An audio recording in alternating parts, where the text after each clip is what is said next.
Hello people, hello people, hello people. Welcome back to my channel. My name is Danny Graham. Today is a wonderful day because yesterday I found out something. I came across some information that I found very interesting. I want to pass it on to you to see whether or not you share my same views. Before we get started and I pass that information on to you, I want to actually do two things. First thing I want to ask you to do is please subscribe to my channel. Second thing I want to ask you to do is please hit the notification bell because I don't want you to miss any material that I upload. Now, yesterday, I told you in my last video was Free Comic Book Day. What Free Comic Book Day is, it was designed all of the comic book stores across the whole United States on the first Saturday of May. They have an open house. And basically what they do is they try to drum up new business. They try to get people in there to get new readers and also to reconnect with old readers or people that may have kind of grown up, kind of got out of comic books to try to get reconnected, fall back in love with reading comic books, and get back into this thing that Marvel and DC is just taking by storms, especially Marvel. Yesterday, I went to one of the stores that I frequent in Florence. It's on West Palmetto Street. It's called Galactic Comics. And I had a very good time. I took my grandson. We spent about 2.5, 3 hours in there. We interact with a lot of people. They had a lot of characters there. I saw Freddy Krueger. I saw Darth Maul. I saw Hellboy. I saw the Punisher. I saw Bane. I saw they had this fantastic chair, the Batman Who Laughs chair. I mean, it was awesome. The guy there, he was dressed in this kind of like a Riddler suit, had all the comics books over the owner of it, man. It was fantastic. I had a very good time. I was able to pick up some books. And one of those books I picked up was some Iron Man because they had a big sale on old issues. You get this, I think, for $1 each. So I took advantage of that. I got about 35 books, Iron Man books. And I'm glad I got Iron Man books because that's the information I want to share with you today. Now, we know Kevin Feige and the Russo Brothers all said in past interviews that they are big-time Marvel fans and they're ready comic books. They know the stories and the way they did the 21 movies and the 22 movies is like a television episode. But somebody has to have base material where to get these ideas from. And the main idea was this time travel in Endgame. Because before Endgame, we all were like the Back to the Future time. You go back in the past, you move this rock, you throw this chair, or you open this door, or you move this girl, or this person out of the way, or whatever the case may be. Then it changes stuff. But in Endgame, time travel was totally different.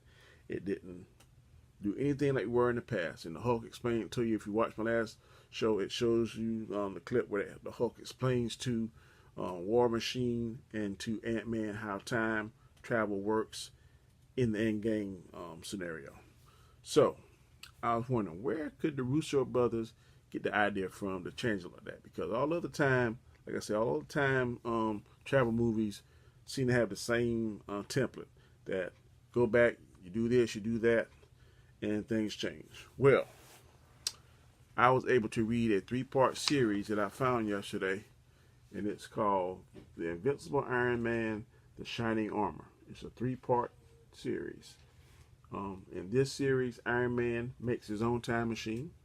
He goes back 1,000 years in time during the times of knights, and he goes on a little adventure.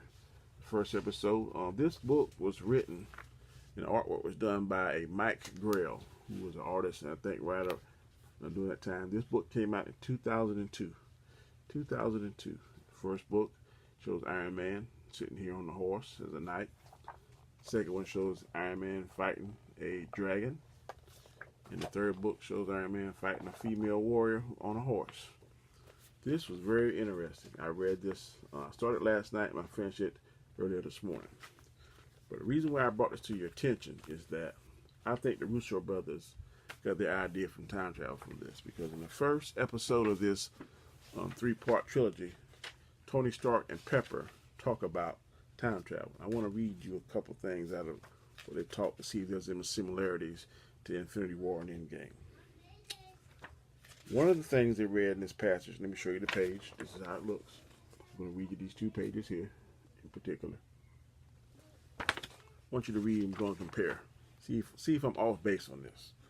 Okay, Pepper says, haven't you ever read Ray Bradbury? Suppose this thing doesn't work. They say thing, they're referring to the time machine.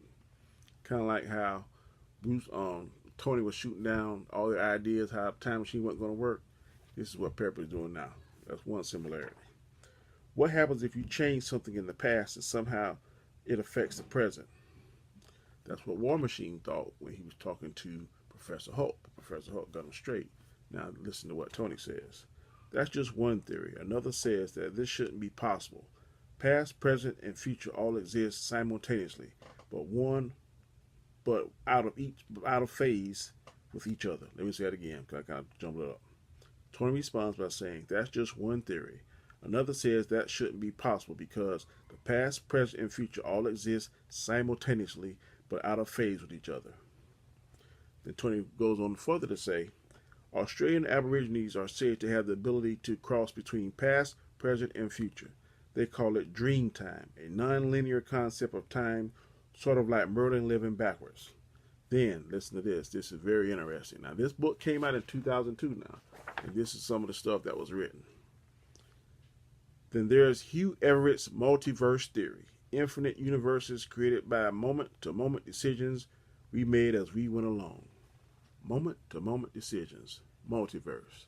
Kind of like when Doctor Strange told them in Infinity War on Titan that he's seen 14 million different scenarios, but only one. Only one way they could win. Only one moment. Only one moment could change stuff. Okay, that's a big comparison.